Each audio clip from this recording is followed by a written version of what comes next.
విఘ్నేశ్వర వైష్ణవస్తు. Good morning. ఓం నమ శివాయ. హర హర మహాదేవ శంభో శంకర. ఎప్పుడు ఈ బాధలే కాదు, అట్టా 2000 సంవత్సరం అంతా అట్లా జరిగింది. ఇంకా 2000 సంవత్సరం పూర్తి అయిపోయే ముందు చెప్పాను కదా, ఆ వడ్డీ వ్యాపారస్తుడితో నాకు కొంచెం ఇబ్బంది జరిగింది. ఆ రోజు మా బాబాయ్ ఆ వడ్డీ డబ్బులు ఇవ్వడం, ఆ రోజు ఆ గండం అయితే గడిచింది. రెండో రోజు నేను ఒక ఇంజిన్ అమ్మాను కదా, ఆ ఇంజిన్ డబ్బులు వచ్చినాయి. మా బాబాయ్ డబ్బులు మా బాబాయ్కి ఇచ్చేసాను. ఇక మనసంతా బాగలేదు. మనం ఇలా ఎందుకు జరుగుతుంది, శ్రీశైలం పోయి రావాలని నాకు అనిపించింది. నాకు టూ వీలర్ మీద మేమందరం మా బాబాయ్ దగ్గరప్పుడు కూడా అందరం బండ్లు వేసుకొని పోతాం. బండికి ఇద్దరు ముగ్గురు లెక్కన వెళ్తాం టూరు. ఈ శ్రీశైలం, మహానంది ఇట్లా వెళ్తుంటాం. మాకు దగ్గర ఉండే ఇవే. అలాగే మాకు అనిపించింది, ఇంకా మా షాపుల కాడలందరం అనుకొని 3 బండ్లు వేసుకొని బయలుదేరాం శ్రీశైలం. అది రాజదూత్ బండి, ఇంకొక అతను వచ్చేసి యమహా RX 100, ఇంకొక అతను వచ్చేసి హీరో హోండా. బండికి ముగ్గురు లెక్కన 3 బండ్లు వేసుకొని బయలుదేరాం. ఇంకొక బండి ఏమన్నా ఉందా, ఈ 3 బండ్లే. ఈ 3 బండ్లు వేసుకొని ముగ్గురు లెక్కన బండికి బయలుదేరాము. మేము బండ్ల మీద పోటాపోటీల మీద వెళ్తున్నాం అన్నప్పుడు రోడ్డు మీద. నా బండి ఇంకొక అతను, నాకు మా బాబాయ్ అప్పుడు కలిసి పనిచేశాడు, నాకు 1000 రూపాయలు డబ్బులు ఇచ్చాడు కదా, అతను యమహా RX 100. పోటాపోటీల మీదుగా మా బండ్లు వెళ్తున్నాయి. 4గో బండి ఏదో ఉంది కానీ గుర్తులేదు, 3 బండ్లు గుర్తుండే. పోటాపోటీల మీదకి వెళ్తుంటే శ్రీశైలం అని వెళ్తున్నాం బండ్లు వేసుకొని. నా రాజదూత్ బండి మీద బాగా స్పీడ్ వెళ్తుంది. యమహా బండి అది కూడా బాగా స్పీడ్ వెళ్ళింది కదా, RX 100 అది. ఇక నా బండికి RX 100 బండికి పోటీ పడింది హీరో హోండా బండి. వాళ్ళు నిదానంగా మా వెనక వస్తున్నారు. మా షాపు అంటే మా స్పేర్ పార్ట్ షాపు ఓనర్ కొడుకు, అదే మామ అంటాను కదా, వాళ్ళ అబ్బాయి అనమాట. వాళ్ళు బండికి ముగ్గురు లెక్కలు వెళ్తుంటే ఏమైందంటే, ఈ స్పీడ్గా పోవటంలో సింగిల్ రోడ్ అది. ఇప్పుడు పేదరకట్ల రోడ్డు ఇప్పుడు హైవే రోడ్ వేశారు కానీ అప్పుడు సింగిల్ రోడ్డు. మేము చిన్నారకట్ట జంక్షన్ నుంచి స్ట్రైట్గా వెళ్ళిపోయి మార్కాపురం నుంచి దోర్నాల నుంచి శ్రీశైలం వెళ్ళొచ్చాము. ఎప్పుడు కూడా బండ్ల మీద వెళ్తున్నాం. మా మోటార్ ఫీల్డ్ వాళ్ళకి ఏమైందంటే, ఈ పని ఎప్పుడైతే పనులు తగ్గుతాయి అప్పుడు ఒక టూర్ వేస్తుంటాం అట్లా. ఆ దేవుడి దగ్గర శ్రీశైలం పోయిస్తే, దేవుడి దగ్గర పోయిస్తే మళ్ళీ బాగుంటుంది, ఎందుకు ఈ మధ్య కొంచెం తగ్గిందని. మా అందరికీ అంతే, అప్పు చేసేనే పోతాం. ఇంక నేను ఇంజిన్ అమ్ముకున్నాను. ముందు శ్రీశైలం పోయి రావాలనే ఉద్దేశంతో అందరం బండ్లు వేసుకుని శ్రీశైలం బయలుదేరాం. బాగా జాలీగా హ్యాపీగా బయలుదేరుతున్న స్పీడ్గా. మాకు బండ్లు డ్రైవింగ్ అంటే చాలా ఇష్టం. మా అందరికి కూడా రైడింగ్, బండ్ల మీద పోవడం. ఈ పోయే క్రమంలో ఏం జరిగిందంటే, మాకు ఈ పెదరకట్ల దగ్గర దాటిపోయిన తర్వాత ఈ బండు ఫాస్ట్గా ఒకరికొకరు స్పీడ్గా వెళ్తున్నాం. బండి ఇంచుమించుగా మంచి ఓవర్ స్పీడ్ని వెళ్తున్నాం. దాదాపు ఇంచుమించుగా 90-100 ఆ ప్రాంతంలో ఉందన్నమాట. ఈ రాత్రి బండి, నా బండికి వెనక సస్పెన్షన్ బుష్లు పోవడం వల్ల కొంచెం బండి ఇట్లా ఊపుతుంది. అయినా కూడా పట్టు దగ్గరనే బండ్ల స్పీడు పోటీతత్వం ఎక్కువగా ఉండేది అప్పట్లో. ఇద్దరు చిన్నపిల్లలు. అప్పుడు కూడా నాకు పెద్దగా అండాదండ ఏం లేదు. అప్పుడే నేను సొంతంగా వర్క్ స్టార్ట్ చేశాను. వెనక ముందు భయం లేకుండా స్పీడ్గా పోటీ మీద బండి మీద వెళ్తున్నాను. నాకు బండి మీద స్పీడ్ పోవటం అంటే బాగా ఇష్టం. మా అందరికి కూడా అంతే ఇంచుమించుగా మా బ్యాచ్లో. ఒకరికొకరి మీద పోటీల మీద పోతున్నాం. నా బండి ముందే వెళ్తుంది. యమహా బండి నన్ను క్రాస్ చేసింది. దాన్ని క్రాస్ చేయాలని పట్టుదలలో నేను వెళ్తున్నాను. Single road. ఎద్దులు అరక కట్టుకుని ఒక అతను రోడ్డు మీద వెళ్తున్నాడండి.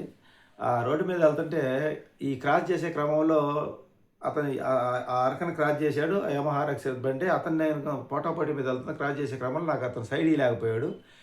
లేకపోయేకి నేను ఒకటే చెప్పాను ఆయనకు, కూర్చున్న అతనికి దేవుడిని దండం పెట్టుకోమని చెప్పి ఆ స్పీడ్లో మార్జిన్ దించాను. ఆ మార్జిన్ అంటే దాదాపు వర్షం పడి గుంతలుగా ఉంది మార్జిన్ అనమాట. సింగిల్ రోడ్డు కదా అది.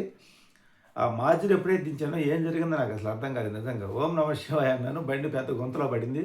ఆ గుంతలోంచి సినిమాలో కనుక ఎగిరినట్టు గాల్లోకి ఎగిరింది బండి. ఆ గాల్లోకి ఎగిరిన బండి మా వెనక బండి మీద వచ్చి హీరో హోండాలో కనపడేది మొత్తం సన్నివేశం. దాదాపు 2 అడుగులో 3 అడుగులో గాల్లోకి ఎగిరింది బండి. గాల్లోకి ఎగిరి గాల్లోనే తిరిగింది బండి. ఇటు మళ్ళీ వెనక్కి తిరిగి కింద పడింది అనమాట. అంటే ఇట్లా ఎగట్టినట్టు పడ్డాం కింద.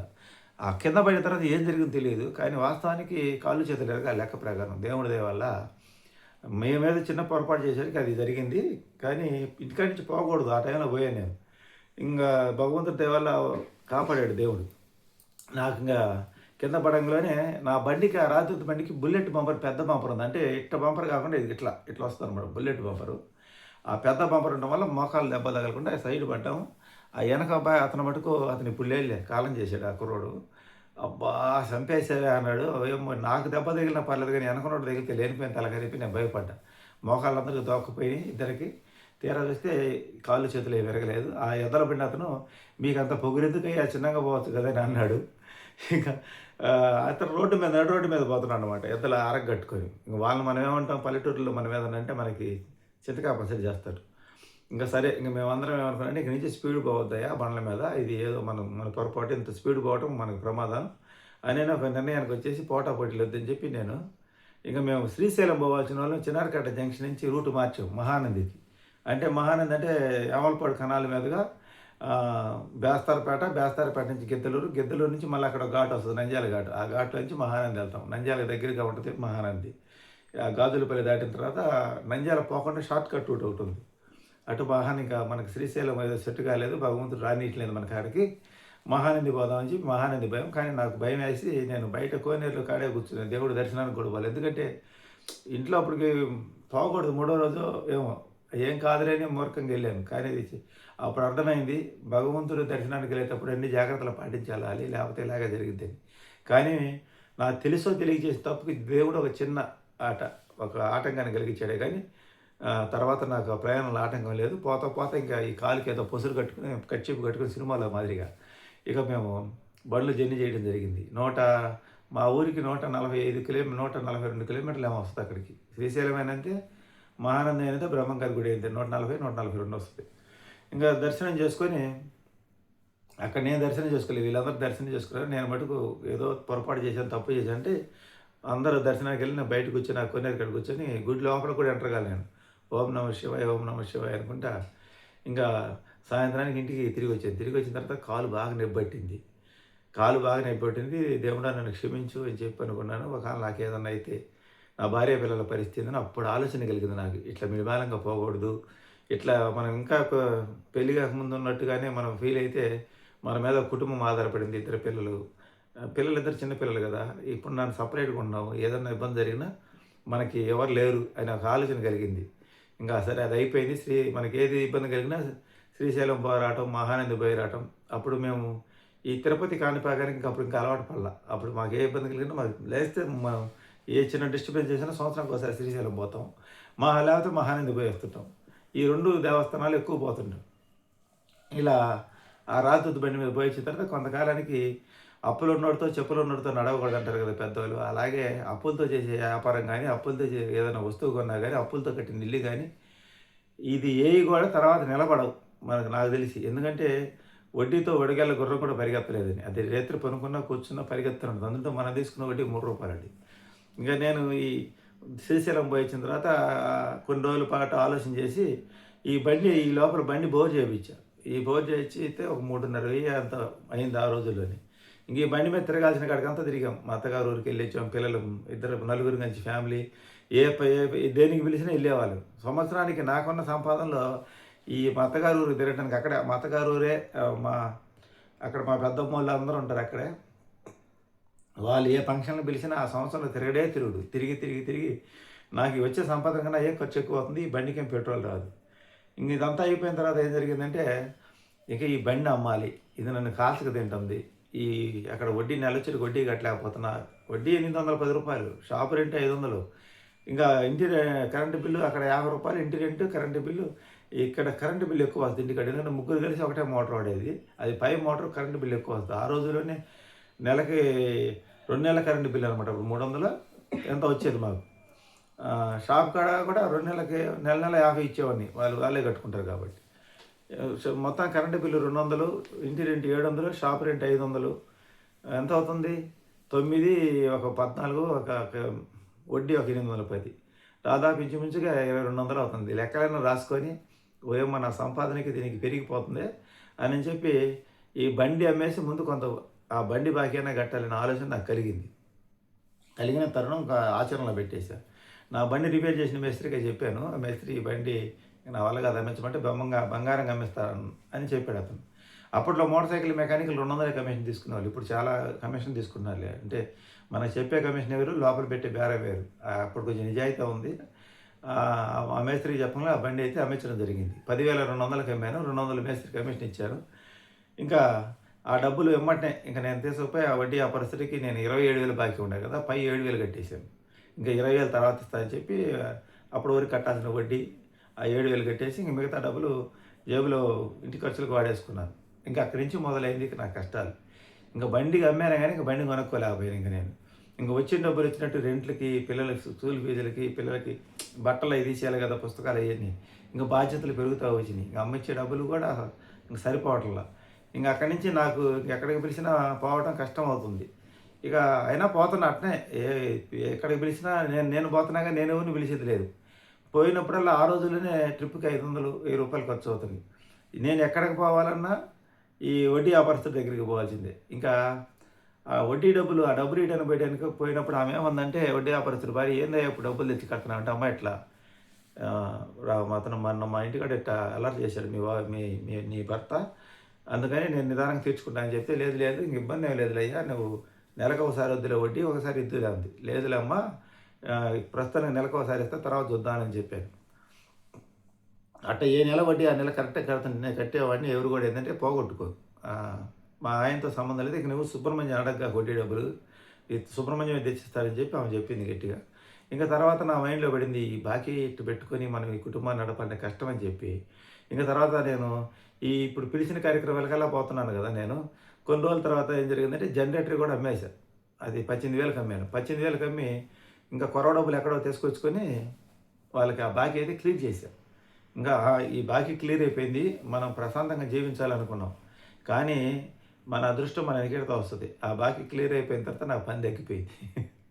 అక్కడ అప్పు కట్టేటప్పుడు ఇక్కడ పని ఉంది. ఒక 20 రోజులు, 30 రోజులు, ఒక 10, 15 రోజులు మాత్రమే అప్పు తెచ్చుకోకుండా ఉండగలిగా. పని తగ్గిపోయింది. మళ్ళా నెల రెంట్లు వచ్చేసినాయి. నేనైతే రెంట్ కట్టాలి. ఇప్పుడు ఏం చేయాలి? ఇంకా నా షాప్ దగ్గర పని పూర్తిగా ఆగిపోయింది. అన్‌సీజన్ వచ్చింది. ఇంగా మా షాప్ ఓనర్ గారు రెంట్ అదే పనిగా అడుగుతున్నారు. ఆమెకు సమాధానం చెప్పలేక నేను పొలంలో మా తాతయ్య దగ్గర పోయి కూర్చున్నా. "ఏందిరా ఈడొచ్చి కూర్చున్నావు, పోయి పని చేసుకోవచ్చు కదంటే", "ఏం పని చేయమంటావు? పని చేసేదాకా ఆమె ఆగుతుందా? తడవకొచ్చి రెంట్ అడుగుతుంది. నేనేం చెప్పాలి, నాకు అర్థం కావట్లేదు. వాళ్ళ ఇల్లు వెనకే. అర్థం చేసుకోవట్లేదు. ఆమె తడవక అయ్యా వచ్చినాయి, ఆ డబ్బులు వచ్చినాయి అంటుంది. అసలు ఏందిరా నాయన, ఏం సమాధానం చెప్పాలి అర్థం కాక నేనేం చేశాను అంటే మా తాతయ్య దగ్గర పోయి కూర్చుంటే, ఆయన ఇయన్నీ సహజంరా అని చెప్పి 500 మా తాతయ్య ఇచ్చాడు. తర్వాత రేపు ఎప్పుడు పరీక్షలప్పుడు నాకు ఇద్దులే, ముందు ఇది తీసుకుపోయి బయటకి పెట్టి పని చేసుకో పోరా అని ధైర్యాన్ని ఇచ్చాడు. అప్పుడు దాకా మా తాతయ్య ఉన్నాడు కాబట్టి నాకు ఆ ధైర్యాన్ని ఇచ్చాడు, చెప్పుకోగలిగాను. ఆయన నా బాధని డబ్బులు ఇస్తే తీసుకుపోయి రెంట్ కట్టి, ఆ తర్వాత ఏదో పని వస్తుంటే ఒకరోజు వస్తే ఒకరోజు రాదు. నా పని ఎలా ఉంటుందంటే అప్పుడు ఫోన్లు అవి లేవు. నేను మధ్యాహ్నం 1:30, 2 గంటల దాకా చూస్తాను, పని రాదు. ఈ ఆయిల్ ఇంజిన్ హెడ్లు తీసుకొని వస్తారు భుజాన పెట్టుకుని పల్లెల నుంచి. ఆ టైమింగ్స్ నాకు అర్థం కావు, ఎప్పుడు వస్తారో అనేది. నేను భోజనానికి వచ్చి సాయంత్రం మళ్ళీ షాప్ దగ్గరికి వెళ్ళేసరికి ఇప్పుడే పని వచ్చింది, వెళ్ళిపోయింది, వాళ్ళు కూర్చొని అని చెప్పేవాళ్ళు. భలే బాధపడేవాడిని. ఒక హెడ్డు, నాదల్ ఎలిమెంట్లు, connecting bush, bearing setting, cam సాఫ్ట్లు ఇవి కొడితే ఒక హెడ్ అవి తెచ్చుకుంటే 250, 300 రూపాయలు నా పని వస్తుంది. ఒక పని పక్కకి వెళ్ళింది, ఒక మూట పక్కకి వెళ్ళిందంటే 300 రూపాయలు, 200 రూపాయలు పని వెళ్ళినట్టే. భలే బాధపడేవాడు. పని ఎక్కడికి వెళ్ళిద్ది, నా దగ్గర కాకపోతే మా బాబాయ్ దగ్గరికి వెళ్ళింది. మేమిద్దరం కాకపోతే ఇంకో సెంటర్లో ఇంకో 2 దగ్గరికి వెళ్ళింది. ఈ ముగ్గురు మధ్యలోనే నడుస్తుంటుంది ఈ పని అంతా కూడా.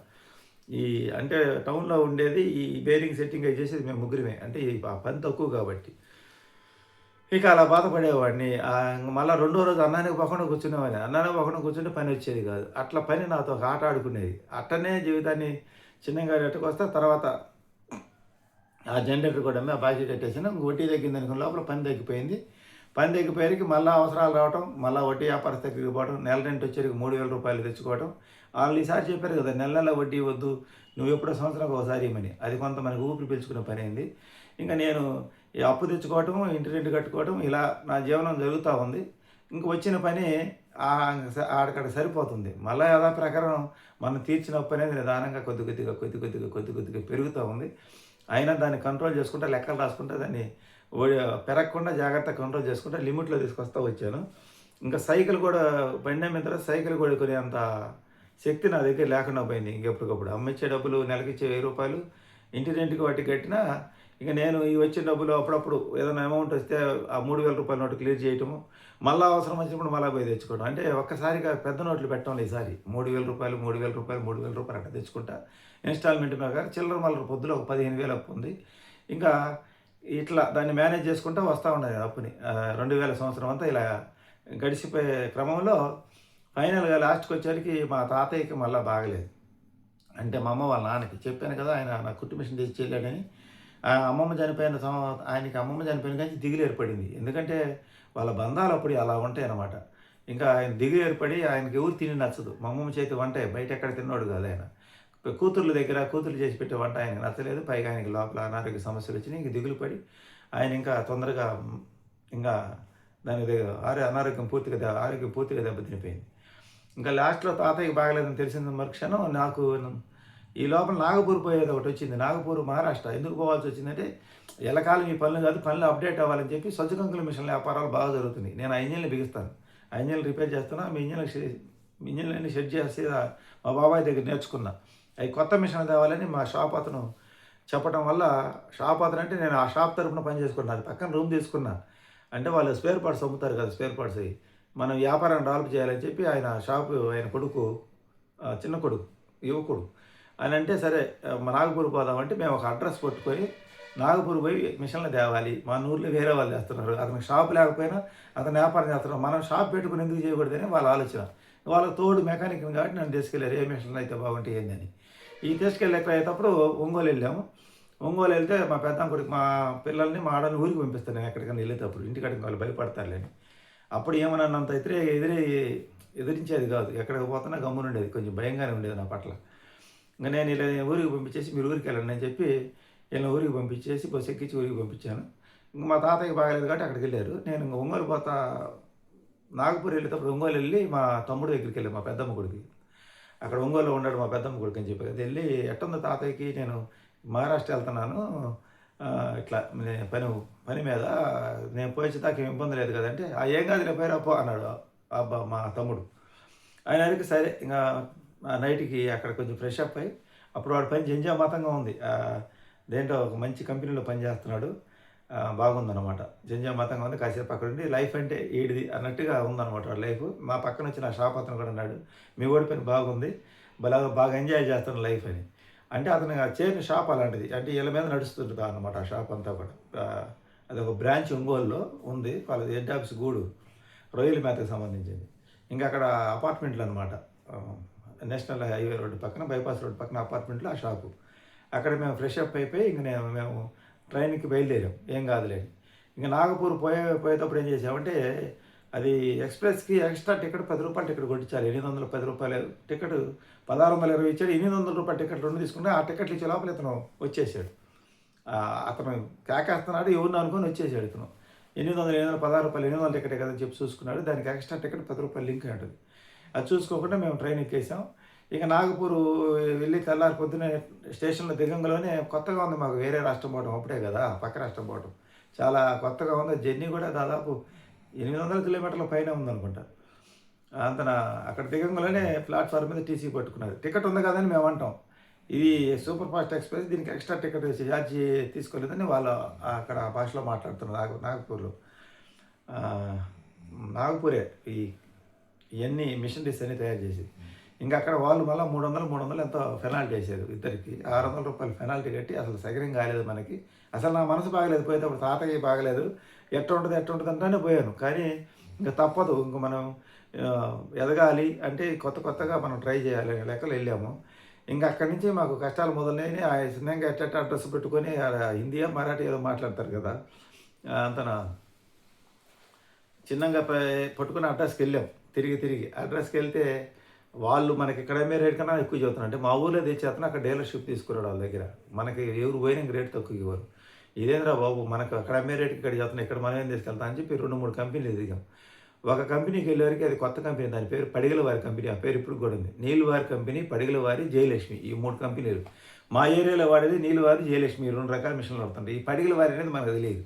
ఈ పడిగలవారి కంపెనీ అతను బాగా కూర్చోబెట్టి అతను తెలుగు వచ్చు. అతనిది హైదరాబాద్ దగ్గర ఏదో ఊరు చెప్పాడు అతను అక్కడ సెట్ అయ్యాడు బిజినెస్ పరంగా. అక్కడ మహారాష్ట్ర అంతా ఇండస్ట్రీలే, నాగపూర్లో. అక్కడ కూర్చోబెట్టి అతను మీకు మా దగ్గర డబ్బులు ఉన్న సంగతి తెలుసు, వాళ్ళు బయటికి పోయి వ్యాపారం ఎట్టయినా కొనుక్కొని పంపించమని, ట్రాన్స్పోర్ట్లో పంపిస్తామని. ఇంకా మాకెందుకు డౌట్ వచ్చింది ఈ మిషన్లు తీసుకొచ్చి జరగవని. కానీ అతను పోనీయట్లే మమ్మల్ని. టీ కావాలంటే, కాఫీ కావాలంటే తెప్పిస్తున్నాడు, కూల్ డ్రింక్స్ కావాలంటే లోపల తెప్పిస్తున్నాడు, భోజనం కావాలంటే లోపలికి తెప్పిస్తాడు. ఎట్లా బయటపడాలరా దేవుడా అని చిన్నగా ఇప్పుడే వస్తామంటే, ఎక్కడ పోవాలా, మా వాష్రూమ్ పోవాలా, ఇక్కడ ఇవ్వండి అంటున్నాడు. సరే జస్ట్ ఇప్పుడే వస్తామంటే, టీ ఎందుకు ఇక్కడ కూర్చోంటున్నాడు. అది వ్యాపారం టెక్నిక్ ఏమో. మాకైతే భయం వేసింది. మా వయసు తక్కువ కదా. నేను తీసుకుపోయిన అబ్బాయి వయసు 20 సంవత్సరాలే. నా వయసు అప్పుడంతా 26, 27, 26 నిన్న. ఇంకా భయం వేసి సీను మన మీద బాల్తో పడేటట్టున్నాం, అసలు మనకి ఇక్కడ అర్థం కావట్లేదు ఈ ప్రపంచమే, ఊరకు డబ్బులు పోతాయి, 2,00,000 రూపాయలు డబ్బులు పోయిన తర్వాత ఇంక రమ్మన్నా రావు, పైగా ఇక్కడ మనకేమో ఇది లాంగ్వేజ్ ప్రాబ్లం అయింది, ముందు పోతే ఇప్పుడైతే ఛార్జీలతో బయటపడతాం, లేకపోతే డబ్బులు మొత్తం పోతాయి, ముందు ఇక్కడి నుంచి బయటపడాలని చెప్పి అంటే వాళ్ళ నాన్న నన్ను ఆ కుర్రోడితో బాధ్యతగా పంపించాడు. ఇంక రెస్పాన్సిబిలిటీ నాదే అయింది కదా, నాకు అది భయం పట్టుకుంది. ఇంకా చిన్నగా బయటకు వస్తుంటే వాళ్ళ మనుషులు మమ్మల్ని ఫాలో అయ్యారు అక్కడనే, ఆ షాప్ పక్కన ఉన్న వాళ్ళు. ఇంకా భయం వేసింది మాకు. భయం వేసి నాకు ఎక్కడికి పోయినా నాకు తెలిసేది ఏంటంటే రైల్వే స్టేషన్, అక్కడ బస్ స్టాండ్ ఏందో మనకు తెలియదు కదా, రైల్వే స్టేషన్ అనేది అడ్రస్ అనమాట. ఎక్కడికి పోవాలో తెలియనప్పుడు రైల్వే స్టేషన్ తీసుకుపోమంట, ఆటోలు కానీ ఏదైనా కానీ. ఇంకా నేనేం చేశానంటే అక్కడ తెలివిగా ఏం చేశానంటే, మాకు ఆంధ్ర లారీ లాగే కాడికి పోవాలంటే మిషన్ తీసుకుపోవడానికి లారీలు తీసుకొని వస్తామని చెప్పి మేము అట్లా తప్పించుకొని ఆంధ్ర లారీ లాగే తీసుకోమంటే ఈ ఆటో అతను ఆ ఆంధ్ర లారీలు ఎక్కడ ఆగితే అక్కడ తీసుకెళ్ళాడు. అక్కడ పోయిన తర్వాత అన్నీ మన AP16 విజయవాడ బండ్లు, AP27 మన బండ్లు ఈ కనపడేరికి నాకు కొంచెం ఆనందం కలిగింది. ఆనందం కలిగి ఇంకా లారీ వాళ్ళ దగ్గరికి పోయి మాట్లాడితే, ఇక్కడ చాలా మోసం చేస్తారు బాబు, మీరు ఎట్లా తెలియకుండా వచ్చారు అని చెప్పారు. వాళ్ళ చేత వీళ్ళకి భాష ట్రాన్స్లేషన్ చేయించాం.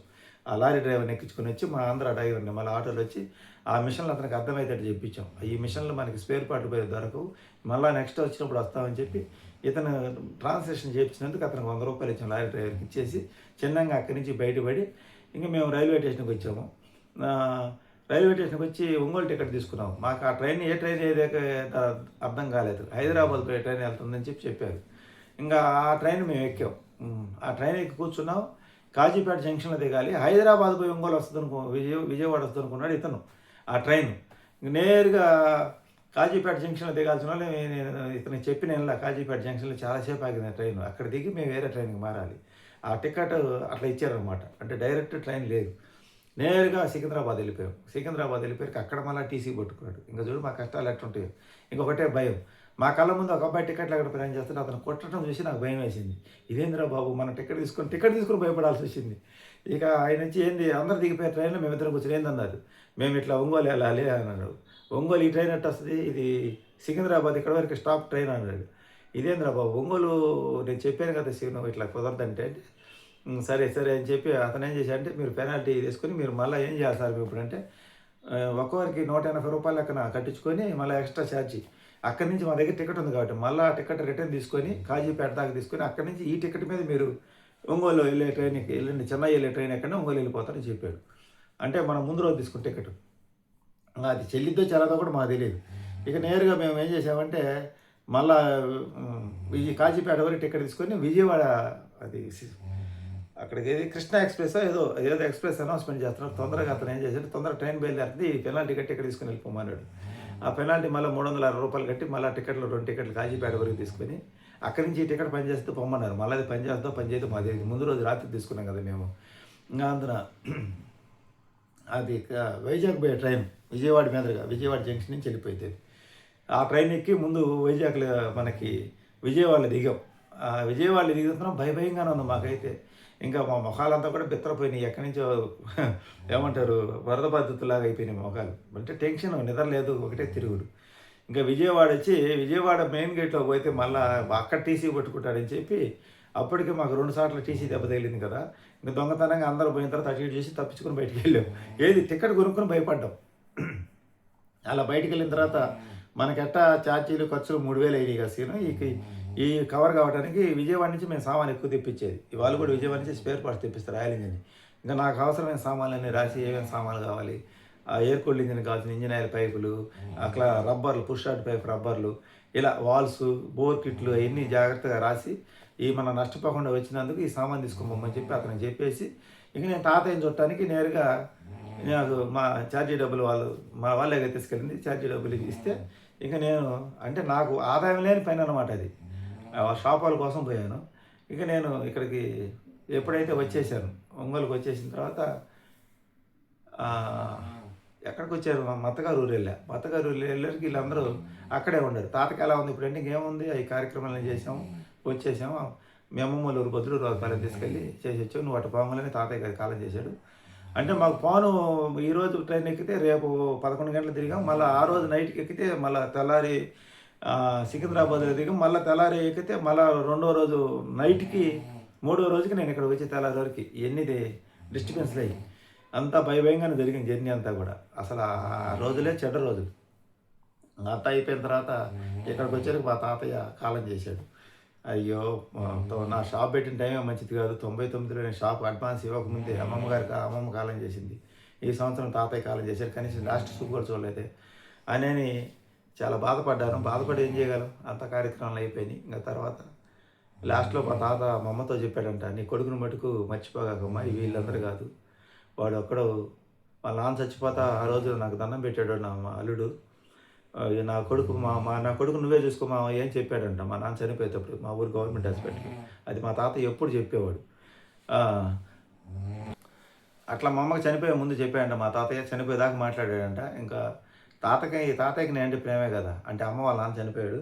ఇంకా నిదానంగా ఊగిలాడుకుంటూ ఊరికొచ్చాను. ఊరికొచ్చి ఇంకా జరిగిన విషయం అంతా ఆ షాపు అతని కొడుకు "మామ ఇట్లా జరిగింది, మీ డబ్బులు పాడవకుండా నేను ఇట్లా చేశాను" అంటే, "మంచి పని చేసావులే, ఇది మన సెట్టే వ్యాపారం కాదని" చెప్పి ఆ రోజుల్లో 2,00,000 డబ్బులంటే ఊరుకుందా. వాళ్ళు కూడా కొత్తగా షాప్ పెట్టారు. వాళ్ళు సొంత రూములు కట్టుకొని వాళ్ళే కొంచెం కొత్తగా షాప్ పెట్టి డబ్బులు కొంచెం ఇబ్బంది పడుతున్నారు. మనం ఎమ్మట తీసుకెళ్ళినప్పుడు మనం బాగుపరచకపోయినా చెడపకూడదు కదా! వాళ్ళే తీసుకెళ్లారు. నేను కూడా సరే తెద్దాం పండి ట్రై చేద్దామని చెప్పాను.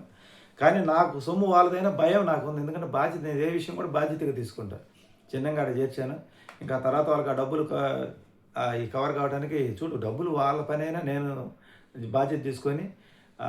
3,000 ఖర్చయినాయి కదా అని చెప్పి నేను ఎయిర్ కూల్ ఇంజిన్ సామాన్లు, బోర్లు అయి తెప్పించి ఇంకా తర్వాత నేను ఇంజిన్లు రిపేర్ చేస్తా, ఇవన్నీ సేల్ చేయటం జరిగింది. నేను కమిషన్లు తీసుకోను. కమిషన్లు నేను తీసుకొని నిజాయితీగానే పనిచేస్తా, మంచి సామాను తెప్పించమంటాను.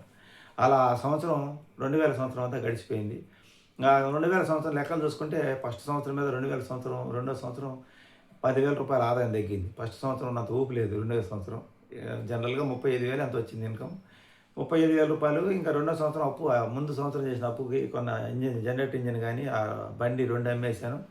బాకీ రూ. 27,000 బాకీ ఎంత 10,000కో 11,000కి తీసుకొచ్చాను. అంటే క్లియర్ చేసి మళ్ళీ తీసుకున్నాను. 10,000 11,000కి వచ్చాను. ఇప్పుడు ఈ ఊర్లు తిరగడమే పని. ఇక తర్వాత ఇంకా ఆలోచన చేశా, తిరుగుడు తగ్గించకపోతే పిల్లగాళ్ళకి భవిష్యత్తు ఉండదు నాకు వచ్చే సంపాదనకని. 2000 సంవత్సరం అయితే ఇలా గడిచిపోయింది. ఇంకా 2000 అయిపోయిన తర్వాత 2001లో ఎలా జరిగింది అనేది నెక్స్ట్ ఎపిసోడ్ 6లో చూడండి. వీడియో నచ్చితే లైక్ చేయండి, సపోర్ట్ చేయండి, సబ్స్క్రైబ్ చేయండి. ఇది మన యొక్క జీవన ప్రయాణం ఇలా నడుస్తుందన్నమాట. థ్యాంక్ యూ ఫ్రెండ్స్ అందరూ కూడా. ఇది బ్రహ్మముహూర్తంలో వీడియో చేశాను.